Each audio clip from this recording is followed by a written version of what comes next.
dibukakan pintu sorga.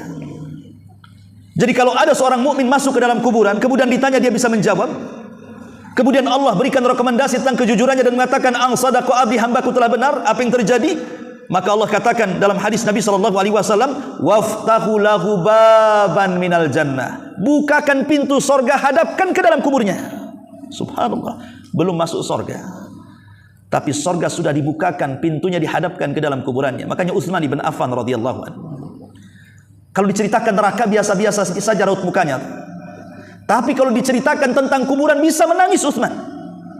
Sehingga dikatakan, ya Utsman, dibicarakan neraka kau biasa-biasa saja, dibicarakan kuburan kenapa kau menangis? Maka Utsman bin Affan mengatakan, waihakum, celaka engkau. Tahu enggak kuburan itu apa? Kata Utsman, kuburan itu adalah raudhatun min riyadil jannah au hufratun min hufarin nar. Kuburan itu bisa jadi taman yang mengarah ke sorga, tapi bisa menjadi lubang yang menghantarkan ke neraka. Kalau kita selamat di kuburan, maka selamat setelahnya. Kalau kita tidak selamat di kuburan, jangan harap selamat setelahnya. Makanya Utsman menangis ketika dibicarakan kuburan itu. Tetapi kalau di kuburan saja pintu sorga sudah diarahkan, maka berarti ada kesempatan dia masuk ke dalam sorga. Cukup sampai di situ. Yang kedelapannya, yang ketujuhnya, maka kuburan yang tadinya sempit, yang terjadi himpitan itu tiba-tiba diluaskan. Ada dua riwayat. Pertama riwayat Abu Hurairah, dan yang kedua riwayat Bara' bin Azib. Riwayat Abu Hurairah mengatakan,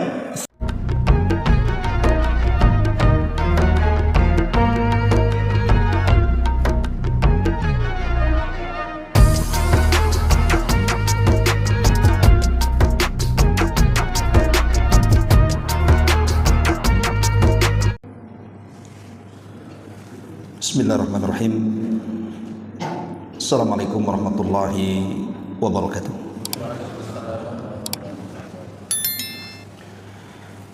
Alhamdulillah, alhamdulillahilladzi hadana wa kafana wa ja'alana minal muslimin.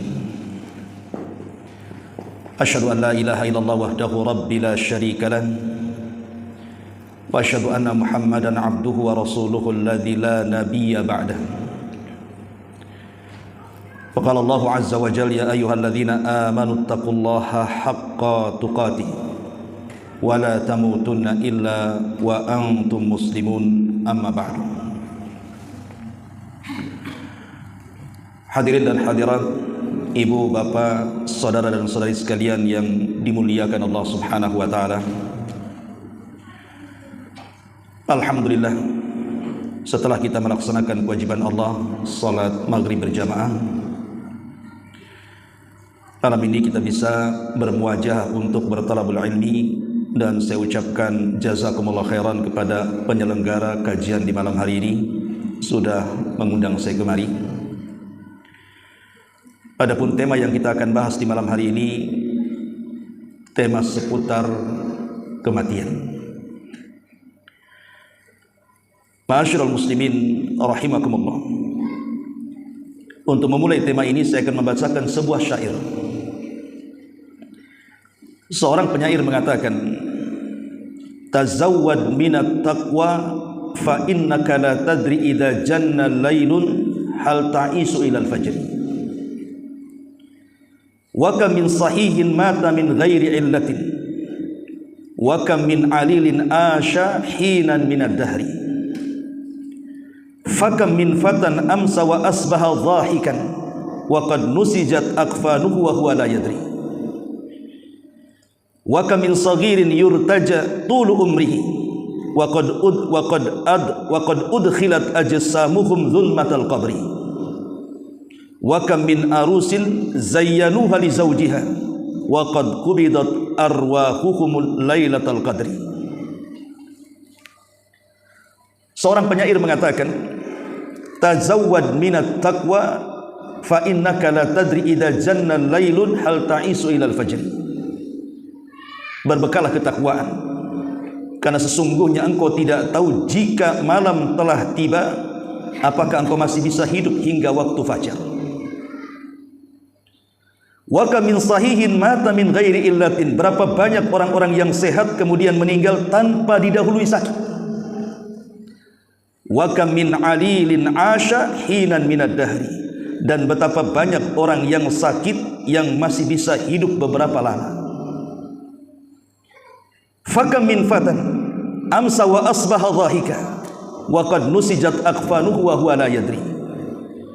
Betapa banyak pemuda-pemuda yang tertawa di pagi hari dan petang hari, padahal kafan mereka sedang ditenun dalam keadaan mereka tidak sadar.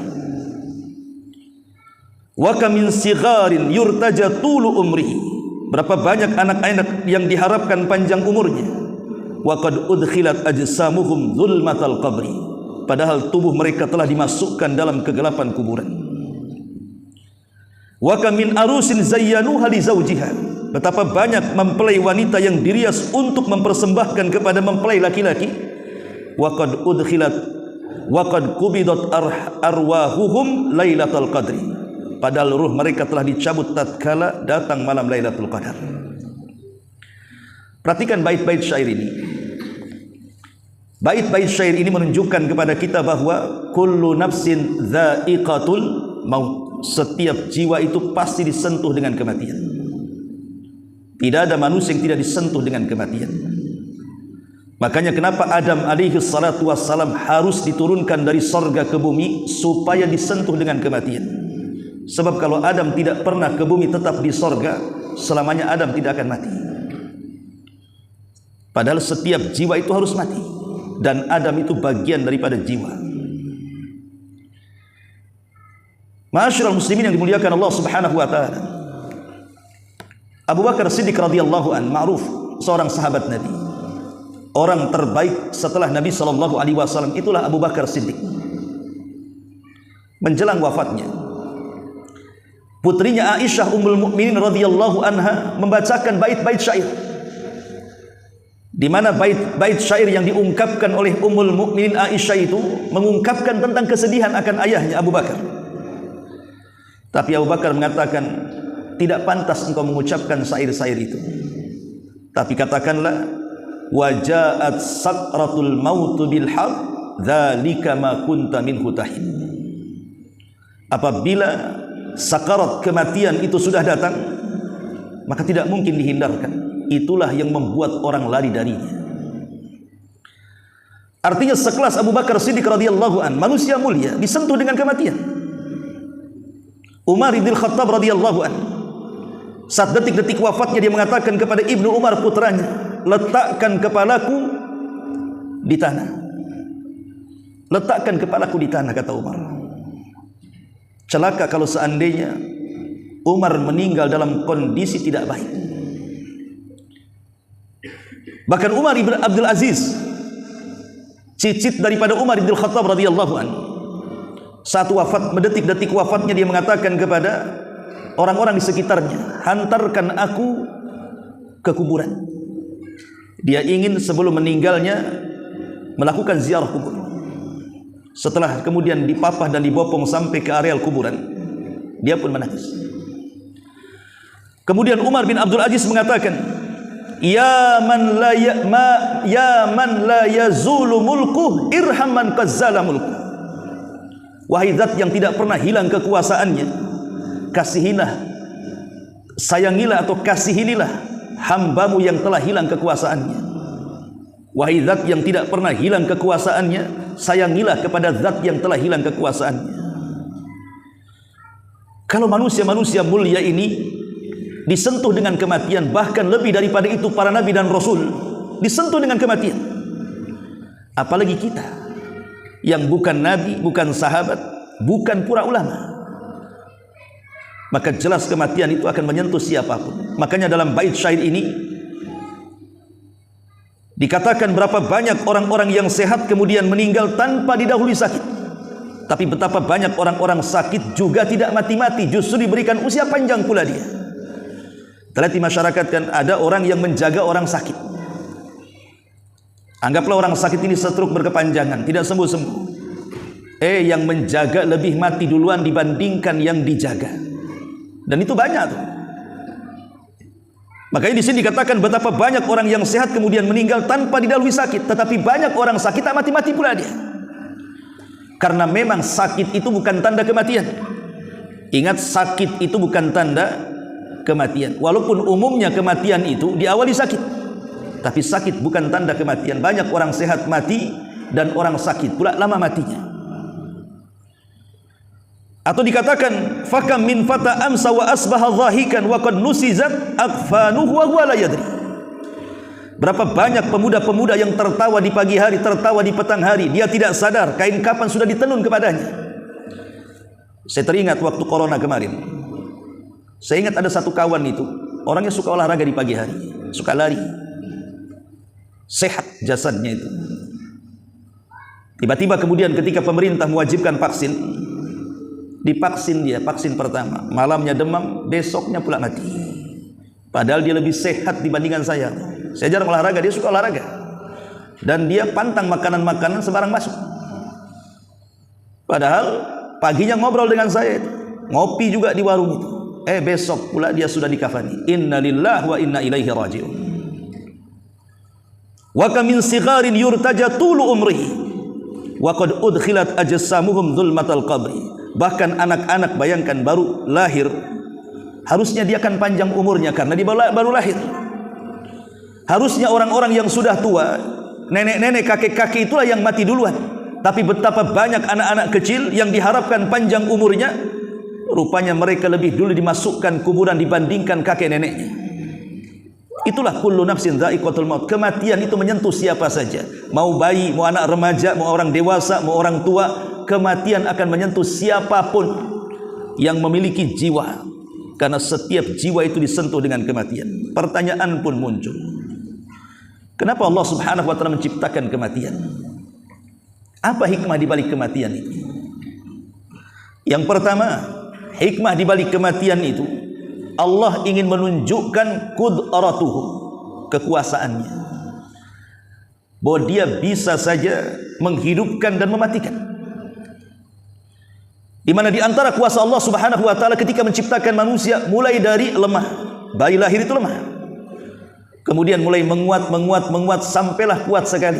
Tapi setelah di atas kekuatannya, dia akan melemah kembali, dan seperti anak-anak, dan disentuh dengan kematian. Itulah kuasa Allah bagi manusia, bahwa manusia itu ada batas usianya. Orang kalau sudah tua tidak mungkin awet tua, pasti yang namanya tua itu ada limitnya. Lah limit tua itulah kematian namanya. Sehebat apapun orang yang sudah tua, anggaplah mungkin seorang nenek, bolak-balik dia ke salon, bolak-balik dia pesan skincare atau apa namanya, disuntik silikon sana sini, yang namanya tua tetaplah dia tua. Dan ada batas usia, karena memang kematian itu salah satu daripada qudratullah, itu kuasa Allah, bukan kuasa kita.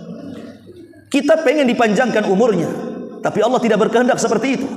Apa yang kita kehendaki belum tentu dikehendaki Allah. Dan ingat, kalau Allah sudah berkehendak, walaupun kita tidak berkehendak, pasti terjadi. Dan apa yang kita kehendaki kalau Allah tidak berkehendak, tidak mungkin terjadi. Yang kedua, Allah Subhanahu wa ta'ala menciptakan kematian itu untuk menguji kita sebenarnya. Siapa di antara kita yang baik amalannya? Makanya Allah Subhanahu wa ta'ala mengatakan dalam surah Al-Mulk, alladzi khalaqal mauta wal hayata liyabluwakum ayyukum ahsanu amala. Dialah yang menciptakan adanya kehidupan dan kematian. Untuk apa? Untuk menguji kalian, siapa di antara kalian yang baik amalannya, bukan yang banyak amalannya, yang baik amalannya. Kata Fudail ibn Iyad rahimahullahu ta'ala mengatakan, maksudnya baik amalan itu akhlasuhu wa aswab, yang paling ikhlas dan paling mencontoh Nabi. Jadi Allah Subhanahu wa ta'ala menciptakan kematian itu untuk menguji kita. Siapa di antara kita ini yang paling baik amalannya saat menghadap kepada Allah Subhanahu wa ta'ala? Kalau tidak disentuh dengan kematian, kapan kita menghadap Allah? Dengan disentuhnya kematian itulah kita akan menghadap Allah. Dan Rasul mengatakan, man ahabba liqa Allah ahabballahu liqa'ah, wa man kariha liqa Allah karihallahu liqa'ah. Siapa yang cinta berjumpa dengan Allah, Allah cinta berjumpa dengan dia. Siapa yang benci berjumpa dengan Allah, Allah benci berjumpa dengan dia. Apa maknanya hadis ini? Maknanya hadis ini, kalau selama hidup di dunia kita menginvestasikan umur kita untuk akhirat, harta kita untuk akhirat, semua apa yang ada pada diri kita untuk akhirat. Dengan kata lain, kita sedang membangun rumah di akhirat, membeli kebun di akhirat, membeli taman di akhirat. Maka saat kematiannya, dia cinta ingin berjumpa dengan Allah, dan Allah akan cinta berjumpa dengan dia, karena tidak ada beban di dunia lagi. Tapi kalau selama hidupnya justru dia investasikan untuk dunia saja, hartanya hanya untuk membangun rumah, membeli kendaraan mewah, membeli tanah seluas-luasnya, kemudian hidupnya hanya dibuat hura-hura saja, tidak ada amalan yang untuk dibawa setelah kematiannya, maka pasti saat kematiannya dia benci berjumpa dengan Allah. Kenapa? Karena dia harus meninggalkan rumahnya, dia harus meninggalkan ATM-nya, dia harus meninggalkan kebunnya. Sementara di akhirat dia tidak punya apa-apa. Akhirnya dia benci berjumpa dengan Allah, Allah pun benci berjumpa dengan dia. Maka di antara hikmah Allah ciptakan kematian itu, Allah hendak menguji hamba-hambanya, siapa di antara mereka yang baik amalannya. Yang ketiga, supaya dengan kematian itu setiap jiwa mengalami keyakinan bahwa kita ini hanya makhluk, di mana makhluk itu sesuatu yang fana, yang kekal itu hanya Allah subhanahu wa ta'ala. Kalau kita tidak pernah mati-mati, apa bedanya kita dengan Allah? Untuk membedakan siapa yang khalik, siapa yang makhluk, siapa pencipta dan siapa yang diciptakan, maka dibuatlah kematian, supaya manusia itu makin yakin bahwa dia makhluk yang berhajat kepada Allah. Makhluk lemah disentuh dengan kematian. Kemudian yang keempat, bahwa dengan adanya kematian, manusia hidupnya akan tenang bagi manusia yang lainnya. Coba bayangkan di Tanjung Uban saja ini, kalau seandainya orang tidak ada yang mati, mungkin ramai jumlahnya sejak zaman Adam sampai sekarang kan. Mau ditaruh di mana? Berapa banyak rumah yang disiapkan? Boleh jadi mungkin sudah tidak ada tanah lagi. Akhirnya menyusahkan yang lainnya. Dengan adanya kematian, akhirnya manusia-manusia yang lain diberikan kesempatan untuk bergenerasi. Sehingga dengan banyaknya orang meninggal, datang generasi kedua, datang generasi ketiga, dan seterusnya sampai generasi kita. Akhirnya kita mendapatkan ketenangan hidup di alam dunia ini, karena tidak sesak bumi ini. Coba bayangkan, kalau kita hitung orang yang ada dalam kuburan dengan orang yang di atas kuburan, banyak mana coba? Banyak orang yang dalam kuburan. Jumlah mereka lebih banyak sejak zaman Adam loh ya. Sampai hari ini kita tidak bisa menghitung orang yang sudah dalam kuburan itu. Makanya kenapa hari kiamat itu Allah subhanahu wa ta'ala sampai mengatakan yauma tubaddalul ardh ghairal ardi, hari di mana bumi yang kita pijak ini Allah ganti dengan bumi yang baru, yang terhampar, tidak ada meninggi, tidak ada yang merendah, tidak ada bukit, tidak ada lembah, semua rata. Karena manusia saat itu akan dibangkitkan sejak zaman Adam sampai orang yang terakhir mati, supaya muat buminya. Kalau sekarang seandainya Allah bangkitkan manusia dalam kondisi bumi yang sekarang, mau diletakkan di mana manusia itu? Saking banyaknya. Maka dengan kematian ini, maka menjadikan manusia tenang, tidak sesak, tidak berdesak-desakan. Dan itu hikmah dan kuasa Allah subhanahu wa ta'ala. Kemudian yang terakhir, dengan adanya kematian ini juga bisa mengurangi kepenatan hidup seorang muslim. Terkadang ada orang-orang yang ketika melihat kuburan dia mengatakan, duhai kiranya aku yang dikubur, karena sudah tidak tahan dengan keperitan dan kepedihan hidup ini. Sampai ada satu kisah itu, Pekanbaru, tiba-tiba ada seorang laki-laki gantung diri. Kemudian setelah masuk koran dan diinterogasi keluarganya, apakah dia punya musuh? Rupanya tidak. Apakah dia dibunuh? Rupanya tidak. Dia hanya gantung diri saja. Rupanya gara-gara punya hutang kulkas belum dibayar, katanya. Ditagih, stres, akhirnya gantung diri. Coba masalah kulkas bisa gantung diri itu. Entah benar beritanya, entah salah, tapi yang jelas gara-gara hutang orang bisa gantung diri. Ini laki-laki bukan perempuan, ya. Kalau yang laki-laki saja sudah seperti perempuan putus asa, macam mana pula perempuan yang mengikuti perasaannya? Laki-laki kan mengikuti akal harusnya. Dia berpikir, masa harus gantung diri gara-gara kulkas? Jadi ada orang-orang yang kemudian memilih mati dibandingkan hidup di zaman sekarang ini. Tapi bagi seorang mukmin, kematian itu nikmat bagi mereka, bukan hal yang menakutkan. Dan itu pula yang ditunggu-tunggu mereka, karena dengan kematian itu minimalnya kepenatan hidup di dunia menjadi lapang. Ada 12 kabar gembira yang Allah Subhanahu wa ta'ala dan Rasulnya sebutkan di dalam Al-Quran dan juga hadis-hadis Nabi Sallallahu Alaihi Wasallam tentang kematian seorang mukmin. Pertama, disebutkan di 2 ayat di dalam Al-Quranul Karim, An-Nahl ayat 32 dan Fussilat ayat 30. Dalam surah An-Nahl 32 Allah mengatakan, alladzina tawaffahumul malaikatu tayyibina yaquluna salamun alaikum udkhulul jannah bima kuntum ta'malun. Orang-orang yang diwafatkan dalam keadaan baik, maksudnya orang yang beriman, diwafatkan dalam kondisi baik oleh para malaikat, maka malaikat akan berkata kepada mereka, salamun alaikum, keselamatan bagi kalian, masuklah kalian ke dalam sorga disebabkan karena perbuatan kalian di dunia. Jadi kalau kematian seorang mukmin disambut baik para malaikat. Dan Allah mengatakan dalam surah Fussilat 30-nya, innal ladzina qalu rabbuna Allah thumma istaqamu tatanazzalu alaihimul malaikatu alla takhafu wa la tahzanu wa abshiru bil jannati allati kuntum tu'adun. Orang-orang yang mengatakan Rabb kami Allah kemudian istiqomah dengan kata-katanya. Artinya istiqomah dengan kata-kata Rabb kami Allah. Setiap yang Allah perintahkan kita laksanakan, setiap yang Allah larang kita tinggalkan, setiap yang Allah halalkan kita nikmati, setiap yang Allah haramkan kita jauhi. Istiqomah dengan 4 perkara itu. Maka saat detik-detik wafatnya, maka malaikat akan datang. Ingat bahwa ketika orang meninggal, yang datang itu bukan satu malakul maut saja, tidak. Dan malakul maut itu bukan satu, jumlahnya banyak. Lain dengan Jibril 1, Mikail 1, Israfil 1. Tapi kalau malakul maut itu sifatnya rombongan. Makanya kalau kita lihat di masyarakat ini, kalau ada pengumuman innalillahi wa inna ilaihi raji'un, 2 hari nanti ada lagi tuh. Sama dengan orang kelahiran. Di sana lahir, di sini lahir lagi, di situ lahir lagi.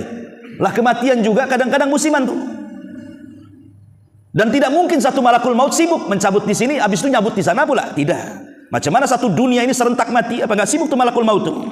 Jadi malakul maut itu artinya malaikat yang jumlahnya banyak, tetapi dikirim kepada setiap jiwa satu malakul maut, kemudian ditemani dengan rusulul mauti, rasul-rasul kematian, sebagaimana Allah mengatakan tawaffathum rusuluna, kami wafatkan mereka dengan diutusnya utusan-utusan malaikat kami, kata Allah.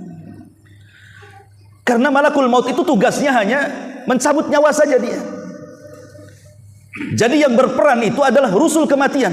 Dialah yang kemudian menarik ruh, mulai dari jari jemari kaki terus sampai jari jemari tangan, ditarik sampai ke kerongkongan. Kalau sudah ruh di kerongkongan, ini tugas malakul maut tuh yang ngambil tuh. Dan ingat, setiap ruh keluar itu dari mana? Dari mulut. Ruh itu keluar dari mulut kita. Makanya setiap ruh itu keluar, kata Rasul, tabi'ahul basar, pasti pandangan akan mengikutinya. Lihat orang mati biasanya melotot matanya. Makanya Rasul menyunahkan tutup supaya tidak menakuti orang. Lah rusulul maut ini kalau dia datang kepada seorang mukmin, apa kata Allah di sini? Tatanazzalu alaihimul malaikatu alla takhafu wa la tahzanu. Maka dia akan bisikan di telinganya, jangan takut, jangan sedih. Artinya jangan takut terhadap perkara yang akan datang. Jangan takut nanti setelah kau mati di kuburan, jangan takut nanti setelah kiamat di padang mahsyar, jangan takut, jangan takut. Dan jangan sedih tentang perkara yang kau tinggalkan. Jangan sedih, kau tinggalkan anakmu, kau tinggalkan istrimu, kau tinggalkan suamimu. Allah sudah mengirim malaikat menjaga mereka. Jadi betul-betul dihibur. Kemudian setelah dibisikkan, jangan takut, jangan sedih, karena Allah sudah janjikan sorga yang menanti kepadamu. Maka dia pun tenang. Saat tenang ruh di tenggorokan itulah, maka tugas malaikat maut mencabutnya. Itu pun hanya sesaat dicabut, kemudian diserahkan kepada rusul kematian lagi, yang sudah mempersiapkan kapan dari sorga, sudah mempersiapkan minyak wangi dari sorga, kemudian diangkat ke langit. Ruhnya diangkat ke langit sampai menembus langit pertama, kedua, ketiga, sampai ketujuh, sampai berjumpa dengan Allah. Dan Allah katakan, kembalikan ruh ke dalam jasadnya, tapi catatannya letakkan di tempat yang paling tinggi di sorga, fil iliyyin. Lihat kematian seorang mukmin. Kematian seorang mukmin tenang. Sampai-sampai Rasul mengistilahkan dalam hadis Bara bin Azib itu seperti tetesan air yang terakhir keluar dari mulut teko. Coba bayangkan kalau ini teko umpamanya, ini masih banyak airnya ya, saya tuangkan, pasti akan deras karena banyak airnya. Tapi kalau airnya tinggal 1 tetes, kemudian kita tuangkan, pasti dia akan jalan pelan tuh yang 1 tetes itu, sampai menggantung di mulut teko, baru kemudian netes. Itu kalau akhir daripada air yang ada dalam teko. Lah kematian seorang mukmin, kata Rasul dalam hadis Bara bin Azib itu seperti tetesan yang terakhir keluar dari mulut teko, kata Nabi. Saking tenangnya keluar, tenang sampai di tenggorokan. Dan kalau sudah di tenggorokan, tidak mungkin kembali ke bawah. Karena Allah yang mengatakan, hatta idza balagatit taraqi wa qila man rah. Ketika ruh sudah sampai di sini, siapa yang bisa meruqyah dia, mengembalikan ruhnya ke dalam jasadnya? Tidak bisa. Maka sejak itulah tobat dia ditolak. Kalau ruh sudah di sini, percuma dia tobat. Lihat Fir'aun, dia bertobat dan mengatakan amantu bima amanat bi Bani Israil. Aku beriman dengan apa yang diimani Bani Israil. Diterima tobatnya Fir'aun? Tidak, karena dia bicara seperti itu ketika ruh sudah di sini. Kata Rasul, innallaha yaqbalu taubata 'abdin ma lam yughargir. Allah itu masih menerima taubatnya seorang hamba sebelum nyawa di kerongkongan. Ini yang pertama, kabar gembira bagi seorang mukmin saat kematiannya. Yang kedua, di dalam kuburan itu ada beberapa peristiwa yang harus diimani. Pertama disebut dengan dhaghtatul qabri, himpitan kuburan. Yang kedua fitnatul qabri, fitnah kuburan, pertanyaan mungkar dan nakir. Yang ketiga azabul qabri, azab kubur yang kita harus berlindung pada setiap salat kita. Allahumma inni a'udzubika min azabi jahannam wa min azabil qabri wa min fitnatil mahya wal mamat wa min syarri fitnatil masihid dajjal. Kita berlindung dari azab kubur. Kemudian yang keempat, ada nikmat kubur. Lah dalam himpitan kuburan ini tidak ada yang selamat. Semua manusia pasti dihimpit kubur. Mau dia mukmin atau kafir, mau dia ulama ataupun orang biasa, semua manusia pasti dihimpit. Sampai bayi yang tidak berdosa aja dihimpit. Di zaman Nabi ada salah satu tokoh pemimpin Aus yang mengislamkan satu kabilah Aus, namanya Sa'ad bin Mu'adz, yang belakangan satu kabilah itu menjadi orang-orang Ansor. Makanya Ansor itu terdiri dari 2 kabilah, pertama Aus, yang kedua Khazraj. 2 suku inilah yang kemudian disebut orang-orang Ansor. Ada Muhajirin, ada Ansor. Lah 2 kabilah ini, Khazraj dan Aus, kita bicara kabilah Aus, itu pemimpinnya namanya Sa'ad ibn Mu'adz. Satu kabilah masuk Islam gara-gara dia. Ketika dia meninggal, arsy Allah bergetar. 70.000 malaikat mengikuti penguburannya. Kata Nabi SAW saat dikuburkan Sa'ad bin Mu'adz ini, "Lau naja ahadun min dhammatil qabri lanaja Sa'd bin Mu'adz wa qad dhamma dhammatan thumma rukhiya anhu." Kata Nabi SAW, kalau ada orang yang selamat dari himpitan kuburan, Sa'adlah orangnya. Tapi dia tidak selamat, tetap dihimpit juga. Padahal satu kabilah masuk Islam gara-gara dia. 70.000 malaikat mengikuti penguburannya, tapi tetap dihimpit kuburan. Dalam riwayat ada seorang bayi. Tiba-tiba kemudian Rasul mengatakan, kalau seandainya ada orang yang selamat dari himpitan kubur, bayilah orangnya. Tapi bayi ini juga tidak selamat. Tetapi tentunya himpitan kuburan bagi bayi, bagi orang-orang yang beriman, akan berbeda dengan himpitan kepada orang kafir, orang fasik, orang fajir, orang jahat, dan begitu seterusnya. Kata Al-Hafidh Ibnu Hajar Al-Asqalani, seorang ulama Syafi'i, mengatakan, adapun himpitan kuburan bagi orang-orang yang beriman, maka itu seperti seorang ibu yang menanti anaknya. Setelah lama hilang kemudian kembali, maka sang ibu itu akan memeluknya. Maka pelukan ibu kepada sang anak atau sang bayi itu tidak mungkin menyakitinya. Karena tanah itu ibarat ibu kita. Bukankah manusia pertama Adam itu diciptakan dari tanah, dan kita juga akan kembali kepada tanah? Maka tanah itu ibarat ibu kita dan kita anaknya. Jadi kalau kita masuk ke dalam tanah kemudian dihimpit, itu ibarat seorang ibu memeluk anaknya. Itu kalau yang beriman. Tapi kalau orang kafir, kata ulama, ketika dihimpit kuburan maka akan meretakkan seluruh tulang dan persendian, maka dia akan menjerit, seluruh binatang mendengar kecuali jin dan manusia tidak mendengar. Saking merasa sakitnya himpitan itu. Tapi bagi orang yang beriman, himpitan itu sebuah nikmat, karena dipeluk seperti seorang ibu memeluk bayinya. Ini yang kedua. Yang ketiga, Orang-orang yang beriman apabila terjadi fitnah kubur. Fitnah kubur itu soal al-malakaini, soalan dua malaikat mungkar dan nakir. Itu disebut fitnah kubur artinya. Man rabbuk, siapa Rabb? Man nabiyuk, siapa nabi? Ma dinuk, apa agamamu? Itu namanya fitnah kubur. Orang-orang yang beriman, maka Allah Subhanahu wa taala akan berikan kemantapan jawaban. Jadi Allah yang memantapkan jawabannya, bukan kita yang memantapkan. Allah sendiri yang memantapkan. Dan itu disebutkan dalam surah Ibrahim 27. Yuthabbitullahu alladzina amanu bil qauli tsabit fil hayatid dunya wa fil akhirah. Wa yudhillullahu adh-dhalimina wa yaf'alullahu ma yasha. Allah akan meneguhkan iman orang-orang yang beriman dengan ucapan yang mantap. Jadi Allah sebagai pelakunya. Allah akan meneguhkan, Allah yang akan menguatkan jawabannya. Karena sekalipun anda ini di dunia kalau ditanya siapa Rabbmu, kalau orang Islam tentu lantang mengatakan Allah Rabbku. Siapa nabimu? Orang Islam pasti lantang mengatakan Muhammad nabiku. Apa agamamu? Tengok KTP saya, buta ya, Islam. Di dunia kita bisa saja mudah menjawab, tapi di akhirat mampu kita jawab soalan-soalan yang sudah kita tahu pertanyaan dan jawabannya? Belum tentu. Karena yang memantapkan jawaban itu bukan kita, tapi Allah yang memantapkan jawaban. Dan itu hanya diberikan kepada orang-orang yang beriman saat kematiannya. Ini yang ketiga. Yang keempat, Allah lancarkan jawabannya. Bukannya dimantapkan, tapi lancar dia menjawab. Sebagaimana hadis Bara bin Azib radhiyallahu anhu, wa ya'tihi malakani, maka akan datang dua malaikat kepadanya, fayujlisanihi, maka akan didudukkan oleh keduanya, fayakulani lahu, maka keduanya akan berkata kepada orang ini, man rabbuk, siapa Rabbmu? Fayakul, maka dia mengatakan Rabbi Allah, Rabbku Allah. Fayakulani lahu, keduanya akan mengatakan ma dinuk, apa agamamu? Fayakul, maka dia mengatakan dinil Islam, agamaku Islam. Fayakulani lahu, keduanya juga akan mengatakan ma hadzal rajul alladzi bu'itsa fikum, kenal enggak orang yang diutus Allah kepada engkau ini? Maka dia mengatakan ya huwa Rasulullah, dia adalah Rasulullah Muhammad sallallahu alaihi wasallam. Fayakulani lahu, maka dua malaikat berkata lagi, wa ma yudrik, apa yang kau ketahui? Kemudian dia mengatakan qara'tu kitab Allah, aku membaca Al-Quran, fa amantu bih, aku beriman dengan Quran, wa saddaqtu, dan aku juga membenarkan Quran.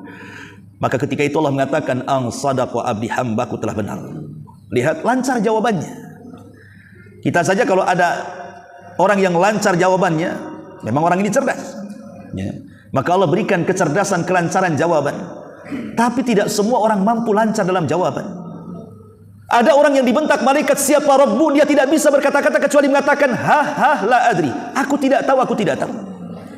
Qultu kama qalan nas wa fa'altu kama fa'alan nas, aku hanya mengatakan mendengar manusia ngomong begini, aku ikut ngomong begitu. Ada orang yang tidak sanggup, padahal di dunia lancar tuh dia, paham tuh antara soalan dan jawaban, tapi ketika ditanya mungkar nakir tak bisa pula magap-magap dia. Ya, karena itu semua taufik dari Allah Subhanahu wa taala. Makanya kenapa kalau kita ini sedang mengantarkan jenazah ke kuburan, orang yang dikubur itu cuma perlu 3 dari kita. Pertama, dia perlu ampunan dosa-dosanya, maka kita katakan ya Allah ampuni dosa orang ini. Yang kedua, orang yang dikubur itu perlu kasih sayang Allah, karena kalau bukan kasih sayang Allah dia tidak akan selamat. Maka kita katakan Allahumma rahamhu, ya Allah rahmati orang ini. Yang ketiga, dia perlu kemantapan jawaban. Makanya kita yang mengantarkan jenazah meminta kepada Allah, Allahumma tsabbithu, ya Allah tetapkan jawabannya. Itu sunnah orang mengantarkan jenazah itu. Jangan mengantarkan jenazah habis itu balik. Ya, apa gunanya? Gunanya kita mengantarkan jenazah ke kuburan itu supaya sebelum pulang kita mendoakan 3 perkara. Ya Allah ampuni dosa orang ini, ya Allah rahmati orang ini, ya Allah tetapkan jawaban orang ini, baru kita balik. Itu yang dihajatkan orang yang mati. Nah ini kadang-kadang kita mengantarkan kuburan hanya gitu saja kan. Padahal tidak demikian, ada sunnahnya. Jangan langsung balik. Dekati kuburannya, ambil kepalan 3 tanah. Kalau kita tidak sempat menguburkan, letakkan di atasnya, doa dengan 3 doa itu. Kan tidak lama. Ya Allah ampuni. Gak apa-apa pakai bahasa Indonesia, apa salahnya? Allah tahu kok. Ya Allah ampuni orang ini, ya Allah rahmati orang ini, ya Allah tetapkan jawaban orang ini, kemudian pergi. Begitu sunnahnya. Ya. Ma'asyiral muslimin wal muslimat rahimakumullah. Ini yang keempat. Yang kelima, ketika seorang muslim atau seorang mukmin lancar dalam jawaban, maka akan ada panggilan dari langit dan mengatakan ang sadaqa abdi, hambaku telah benar. Allah akan mengirim seorang penyeru untuk menyeru dan mengatakan hambaku telah benar. Artinya seorang mukmin akan diberikan tazkiyah, rekomendasi dari Allah tentang kejujurannya. Kalau Allah sudah menganggap kita jujur, tidak ada manusia yang mengatakan kita dusta. Tapi kalau satu dunia mengatakan kita jujur, kalau Allah mengatakan kepada kita dusta, tetap kita dusta. Karena rekomendasi manusia itu tidak ada harganya. Tapi rekomendasi Allah Subhanahu wa taala itu sangat berharga. Kalau Allah katakan kita jujur, maka mau tidak mau manusia harus mengatakan kita jujur. Ini yang kelima. Yang keenam, dibukakan pintu surga. Jadi kalau ada seorang mukmin masuk ke dalam kuburan, kemudian ditanya dia bisa menjawab, kemudian Allah berikan rekomendasi tentang kejujurannya dan mengatakan ang sadaqa abdi, hambaku telah benar, apa yang terjadi?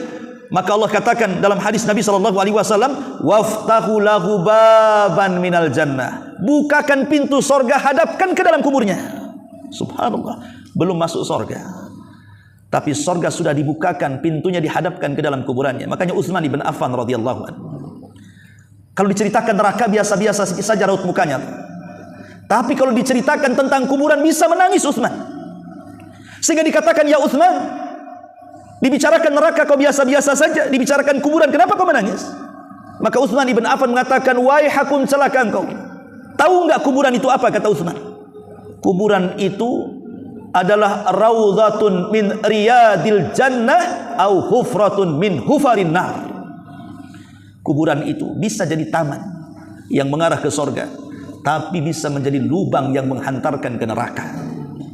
Kalau kita selamat di kuburan, maka selamat setelahnya. Kalau kita tidak selamat di kuburan, jangan harap selamat setelahnya. Makanya Utsman menangis ketika dibicarakan kuburan itu. Tetapi kalau di kuburan saja pintu surga sudah diarahkan, maka berarti ada kesempatan dia masuk ke dalam surga. Cukup sampai di situ. Yang kedelapannya, yang ketujuhnya, maka kuburan yang tadinya sempit, yang terjadi himpitan itu tiba-tiba diluaskan. Ada dua riwayat. Pertama riwayat Abu Hurairah, dan yang kedua riwayat Bara' bin Azib. Riwayat Abu Hurairah mengatakan, "Tsumma yubsagu lahu fi qabrihi sab'una dhira'an fi sab'in." Jadi kuburan akan diluaskan itu sejauh 70 hasta kali 70 hasta. 70 hasta kali 70 hasta. Satu hasta itu dari sini ke sini, ini satu hasta namanya. Kalau di meter, setengah meter. Segini itu kan setengah meter kan? Ya. Kalau 70 hasta itu berarti 35 meteran kali 35 meter. Kuburan itu diluaskan. Antum saja beli rumah di perumahan 8 kali 12. Ya kan? Ini kuburan kita 35 kali 12, luas tuh rumah kita. Kalau luas kan lapang gitu kan. Tapi dalam riwayat Bara' bin Azib lebih luas lagi, karena tidak disebutkan bilangannya. Rasul hanya mengatakan maddal basar, sejauh mata memandang. Bayangkan, sejauh mata memandang. Itulah luasnya kuburan. Logika saja. Coba seandainya saya kurung Anda di satu tempat, anggaplah ruangan kamar, saya kurung di situ. Saya gelapkan lampunya. Tidak ada handphone, tidak ada TV, tidak ada kulkas, tidak ada kipas angin, tidak ada AC, tidak ada apa-apa. Kosong gitu saja. Lampu juga dimatikan. Bertahan berapa hari kita di situ? Bisa bertahan? Nggak akan bertahan. Sesak dada kita pengen keluar. Kalau satu hari saja kita tidak bertahan dalam satu ruangan gelap, tidak ada apa-apa. Kalau kita masuk kuburan, itu kita akan ditinggal di kuburan itu sampai kiamat dibangkitkan. Kalau kiamat dibangkitkan, baru beralih dari alam kubur menjadi alam barzakh kan? Coba kita berpikir kalau seandainya kita berada di ruangan yang sangat sempit 1 kali 1,5 meter, seperti apa? Makanya Allah Subhanahu wa taala berikan nikmat kepada orang yang beriman, di mana kuburannya diluaskan sejauh mata memandang. Itu kenikmatan. Kita punya rumah kalau luas saja kita merasa plong kan gitu ya. Begitulah logikanya kenikmatan seorang mukmin dalam kuburan, diluaskan kuburannya. Sudah Isya ya. Jadi diteruskan pada Isya atau lanjut pada Isya saja. Baik, kita berhenti sampai di sini. Insyaallah kita lanjutkan pada Isya, materi dan juga tanya jawab. Subhanallah bihamdika, asyhadu an la ilaha illa anta, astaghfiruka wa atubu ilaik.